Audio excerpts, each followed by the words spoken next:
Para comenzar este tutorial vamos a empezar a explicar las generalidades de dicho hueso.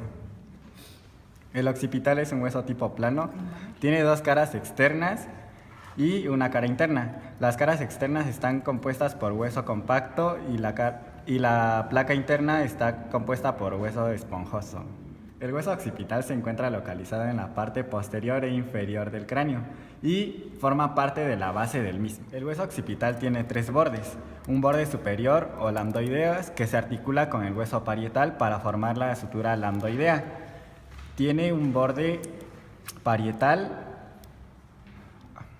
o inferior y corresponde a la sutura occipito-mastoidea, y un borde esfenoidal que se articula con el esfenoides. En el hueso occipital encontramos dos caras, una cara interna y una cara externa. En la cara externa encontramos diversos detalles óseos, como el tubérculo faríngeo, las crestas musculares, la cresta occipital externa, la protuberancia occipital externa, la línea nucal superior, línea nucal inferior, dos apófisis yugulares, los cóndilos del occipital, dos fosas condilias y dos conductos condilios. También encontramos dos conductos del nervio hipogloso. En la cara interna también encontramos diversos detalles óseos, como el clivus, dos fosas cerebrales, dos fosas cerebelosas, una eminencia cruciforme, y en el centro de esta encontramos la protuberancia occipital interna. Encontramos dos surcos transversos y un surco sagital superior. Encontramos también una cresta occipital interna.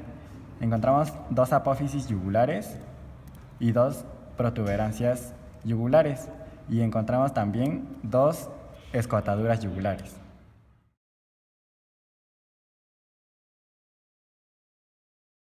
El hueso occipital se va a dividir en 4 porciones: una anterior, la porción basilar; dos laterales, las porciones laterales; y una porción escamosa que se ubica en la parte posterior.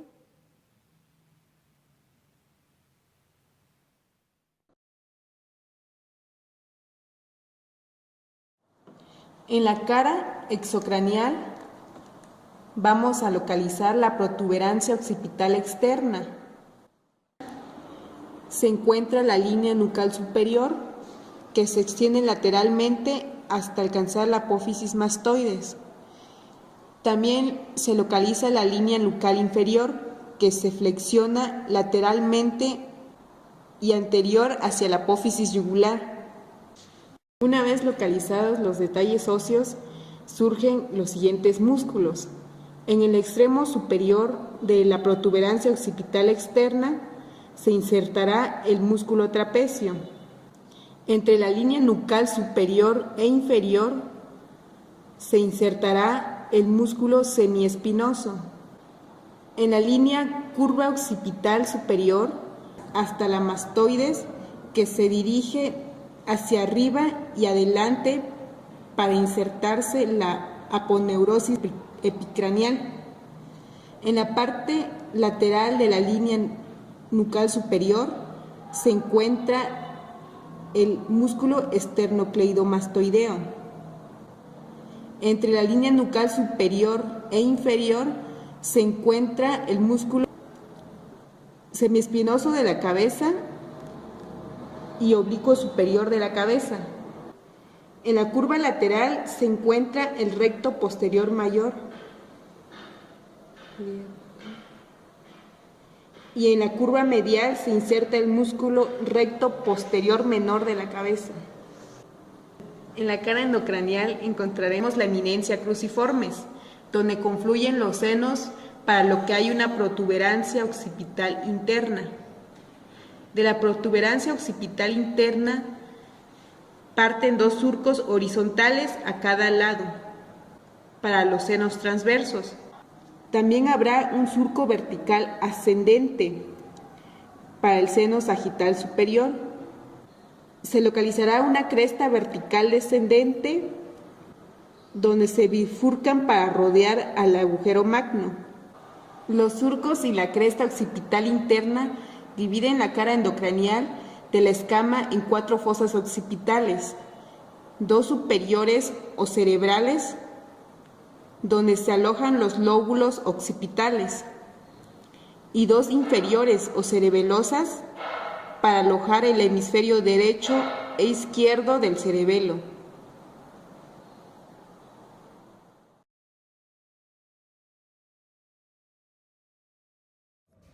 La porción basilar del hueso occipital está situada por delante del agujero magno y se continúa con el cuerpo del esfenoides.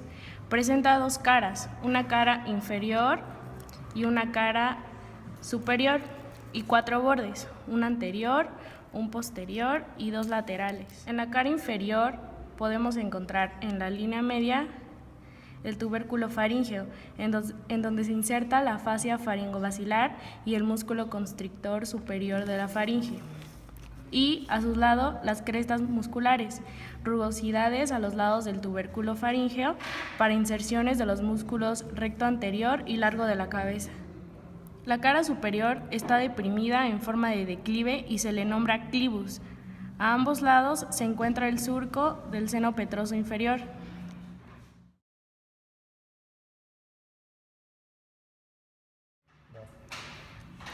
Las masas laterales tienen 2 bordes, uno interno que limita con el foramen magno y uno externo que está dividido en 2 por la apófisis yugular.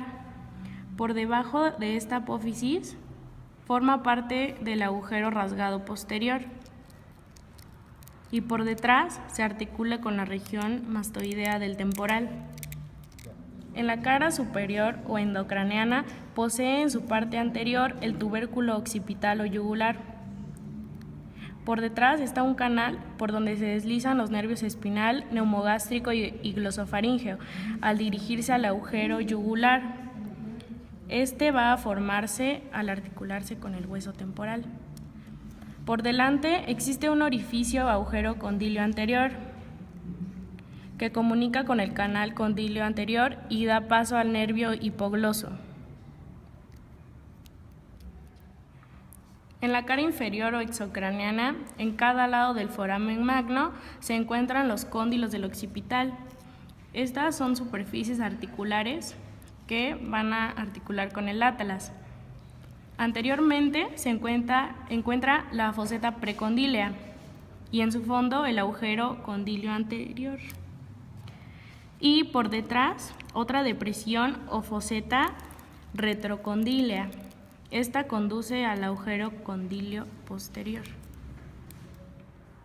En el hueso occipital vamos a encontrar diferentes agujeros.